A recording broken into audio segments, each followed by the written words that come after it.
5 বছর হয়ে গেল। এখন আমি বিদেশের মাটিতে পড়ে আছি। বাসার কথা খুব মনে পড়তেছে। তবে একটা অবাক করা বিষয় হচ্ছে, 2 মাস থেকে আমি বাসায় কল দেই, আমার বাসায় কল ঢুকে না, আর সব সময় শুধু বন্ধ দেখায়। আমি খুব টেনশনে পড়ে গেলাম। তবে ঠিক করেই ফেললাম, 5 বছর বাসায় যাইনি, এবার বাসায় যেতেই হবে। তারপরে পাসপোর্ট, ভিসা সবকিছুই করে ফেললাম। তারপরে রওনা দিলাম বাসার উদ্দেশ্যে। যখন দেশে আসলাম, দেশে আসার পরে বাসে উঠলাম। বাসে উঠে আমার পাশের সিটে একটা লোক বসেছিল। সেই লোকটি আমাকে বলল, ভাইয়া আপনি কোথায় যাবেন? তখন আমি বললাম যে কমলাপুর গ্রামে যাব। সেই লোকটি আমার এই কমলাপুর গ্রামের কথা শুনে চমকে উঠলো। বলল যে আপনি কি সুস্থ আছেন? আমি বললাম যে অবশ্যই আমি সুস্থ আছি। কেন, কি হয়েছে? তখন সেই লোকটি কোনো কথা না বলে আমার সিট থেকে উঠে গেল, উঠে অন্য সিটে গিয়ে বসলো। আমি অনেকটা অবাক হয়ে গেলাম যে কি হলো, হঠাৎ করে এই কমলাপুর গ্রামের কথা শুনে লোকটি এরকম করে চমকে কেন গেল? যাকে বাদ দাও, অনেকদিন পরে বাসায় যাচ্ছি, শুধু বারবার মনে হচ্ছে বাসায় যাওয়ার সঙ্গে সঙ্গে মা মনে হয় আমাকে খুব জড়িয়ে ধরে কান্না করবে, নীলা মনে হয় আমাকে জড়িয়ে ধরবে, জড়িয়ে ধরে বলবে, কি গো এতদিন একটা খোঁজও নিলে না? তারপরে আমাকে বলবে, তুমি আমার জন্য কি কি নিয়ে এসেছো? আপনাদের সঙ্গে নীলার পরিচয়টা করিয়ে দিই। নীলা হলো আমার ভালোবাসার মানুষ। 5 বছর রিলেশন করার পরে আমি তাকে পেয়েছি। আর আমাদের নতুন বিয়ে হওয়ার পরে 1 সপ্তাহ পর আমি বিদেশে চলে যাই, আর বিদেশ থেকে আজকেই ফিরতেছি। তাই খুব আনন্দ হচ্ছে যে আমার প্রিয় মানুষটি আমাকে পেলে কতই না খুশি হবে। আমার মা খুশি হবে, আমার ছোট ভাই খুশি হবে। তারপরে বাস এসে থামলো সেই কমলাপুর গ্রামে। কমলাপুর গ্রামে শুধু আমি একাই নামলাম বাস থেকে, আর বাসও আমাকে নেমে দিয়ে খুব তাড়াতাড়ি চলে গেল। কমলাপুর গ্রামে নেমে যে আমি 5 বছর আগে, 4-5 বছর আগে যেমনটা দেখে গিয়েছিলাম ঠিক তেমনটাই আছে, একটু পরিবর্তন হয়নি। তবে আমি একটা রিক্সাকে ডাকলাম, বললাম যে তুমি কি জমিদার বাসা পর্যন্ত যাবে? তখন রিক্সাওয়ালা বললো যে না, আমি অতদূর যেতে পারবো না। আমি বললাম কেন, তোমাকে আর আমি 100 টাকা বেশি দিব। তখন রিক্সাওয়ালা বললো যে ঠিক আছে, কিন্তু আমি কিন্তু ওখানে দাঁড়াতে পারবো না, আপনি আমাকে এখনই ভাড়াটা দেন। আপনি নেমে যাওয়ার সঙ্গে সঙ্গে আমি ওখানে 1 সেকেন্ডও থাকতে পারবো না। আমি অনেকটা অবাক হয়ে গেলাম, বললাম যে কেন, কোনো সমস্যা? তখন সেই রিক্সাওয়ালা আমাকে বলল, সরি ভাইয়া, আমি আপনার প্রশ্নের কোনো উত্তর দিতে পারবো না, আপনি যদি রাজি থাকেন তাহলে আমি আপনাকে নিয়ে যেতে পারি। তখন আমি বললাম যে ঠিক আছে, এই নাও ভাড়া। তারপর আমি রিক্সাওয়ালাকে ভাড়া দিয়ে দিলাম। ভাড়া দিয়ে চলে এলাম সেই জমিদার বাড়ির সামনে।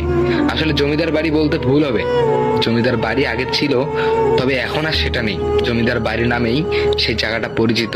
সেই জমিদার বাড়ির পাশেই আমার বাসা, দোতলা একটা বাসা। তবে যখন আমি রিক্সা থেকে নেমে লোহার গেটটা খুললাম, তখন কেন জানি ছ্যাচ্ছার ছ্যাচ্ছার করে শব্দ হলো। পাশে তাকিয়ে দেখলাম টেপ থেকে পানি পড়তেছে, মোটরটা মনে হয় ছাড়াই আছে। তবে অবাক করা বিষয়টা হলো, যেদিন আমি বাসা থেকে বেরিয়ে যাচ্ছিলাম সেদিনও সেম মোটরটাই ছাড়া ছিল। আমার খুব অদ্ভুত লাগতেছিল। তারপরে যখন আমি বাসায় ঢুকলাম, হঠাৎ করে দোতলায় তাকিয়ে দেখলাম নীলা, আমার সেই প্রিয় মানুষটি, সন্ধ্যা বাতি দিচ্ছে। তবে তখন কিন্তু অনেকটা সন্ধ্যা হয়ে গিয়েছিল।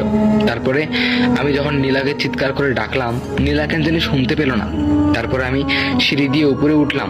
উপরে উঠে নীলাকে বললাম যে নীলা, এই দেখো আমি এসেছি। তখন নীলা আমার দিক তাকিয়ে বলল, ও তুমি এসেছো, আচ্ছা ঠিক আছে, ব্যাগটা রেখে ঘরে গিয়ে ফ্রেশ হও। আমি অবাক হয়ে গেলাম, কি ব্যাপার, 4-5 বছর পর আমি বাসায় আসলাম আর নীলার এইরকম রিয়াকশন, বুঝলাম না ব্যাপারটা। আমি আসার সঙ্গে সঙ্গে সে হয়তোবা আমাকে জড়িয়ে ধরতো, সে হয়তোবা কান্না করতো, তবে সে খুশি হতেও পারতো, কিন্তু সে হঠাৎ করে এরকম আচরণ কেন করলো? তারপরে বেরিয়ে এসলো আমার মা। আমার মা এসে বললো, কিরে খোকা, চাকরি থেকে এখন আসলি, তাড়াতাড়ি ফ্রেশ হ, তাড়াতাড়ি ফ্রেশ হ। আমি আরো অবাক হয়ে গেলাম, দেখলাম যে আমার মা হঠাৎ করে চাকরির কথা কেন বললো। আসলে 4-5 বছর আগে আমি দেশে একটা চাকরি করছিলাম। সে চাকরি থেকে আসার সঙ্গে সঙ্গে আমার মা আমাকে এই কথাটাই বলতো, খোকা এসেছিস চাকরি থেকে, ঠিক আছে ফ্রেশ হওয়া, নাস্তা খা। কিন্তু আমি তো আজকে চাকরি থেকে আসলাম না, আমি তো বিদেশ থেকে আসলাম। আমার মায়ের তো খুশি হওয়ার কথা, আমার মায়ের তো কান্না করার কথা আমাকে দেখে, তাই না, খুশি হওয়ার কথা, কিন্তু এমন কেন? তারপরে একটু উকি মেরে মেরে ছোট ভাইটাকে খুঁজছিলাম। তবে একটু এগিয়ে বারান্দায় গিয়ে দেখলাম ছোট ভাই লুডুস খাচ্ছে। আমি আবার অবাক হয়ে গেলাম, যেদিন আমি এখান থেকে যাচ্ছিলাম সেদিনও আমার ছোট ভাই লুডুসই খাচ্ছিল।